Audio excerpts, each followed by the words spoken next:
Christopher Nolan की नई movie Oppenheimer आजकल सुर्खियों में छाई हुई है।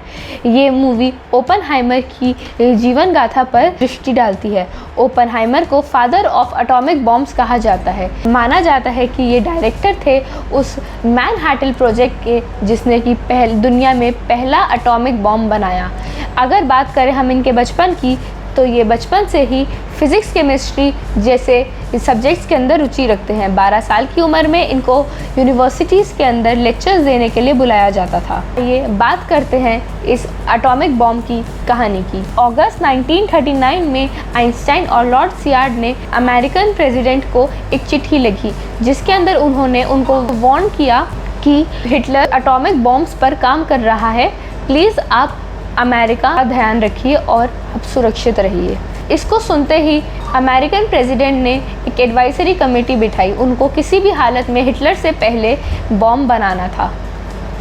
11 अगस्त 1941 में अमेरिकन प्रेसिडेंट ने एक चिट्ठी लिखी ब्रिटिश प्राइम मिनिस्टर को, जिसके अंदर उन्होंने कोलैबोरेशन की मांग की इस एटॉमिक जर्नी में, जिसको ब्रिटिश गवर्नमेंट ने स्वीकार करा। दिसंबर 1941 में जापान ने पर्ल हार्बर पर अटैक कर दिया, जिसकी वजह से यूएसए अब वर्ल्ड वॉर 2 का हिस्सा बन चुका था। उसने डिसाइड किया कि वो एलाइड पावर्स के साथ की तरफ से लड़ेगा। 2 दिसंबर 1942 में एरोनिक फ्रेजाइल, जहां अब मिलिट्री अपना प्रदर्शन दिखा रही थी वर्ल्ड वॉर 2 में, वहीं साइंटिस्ट का एक ग्रुप एटॉमिक बॉम्ब्स पर रिसर्च कर रहा था, क्योंकि अब ये एटॉमिक बॉम्ब्स का मुद्दा सिर्फ देश के लिए ही नहीं, मिलिट्री वाइज भी बहुत इम्पोर्टेंट हो चुका था। 2 दिसंबर 1942 में एक साइंटिस्ट ने एक सक्सेसफुल एक्सपेरिमेंट किया, जिसके अंदर उन्होंने यूरेनियम की एक चेन बनाई, जो कि बॉम्ब बनाने के लिए बहुत ज़रूरी थी।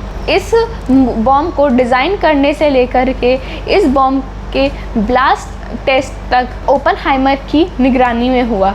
6 अगस्त 1945 को हिरोशिमा पर लिटिल बॉय नाम का एक एटॉमिक बॉम्ब फेंक दिया गया, और उसके 3 दिन बाद ही एक और बॉम्ब नागासाकी राज्य, जापान के नागासाकी राज्य पर फेंक दिया गया। जिसके बाद ओपनहाइमर ने एक भागवत गीता की लाइन बोली, जिसमें उन्होंने कहा कि I am the destroyer of this world, यानी मैं इस दुनिया को तबाह करूँगा।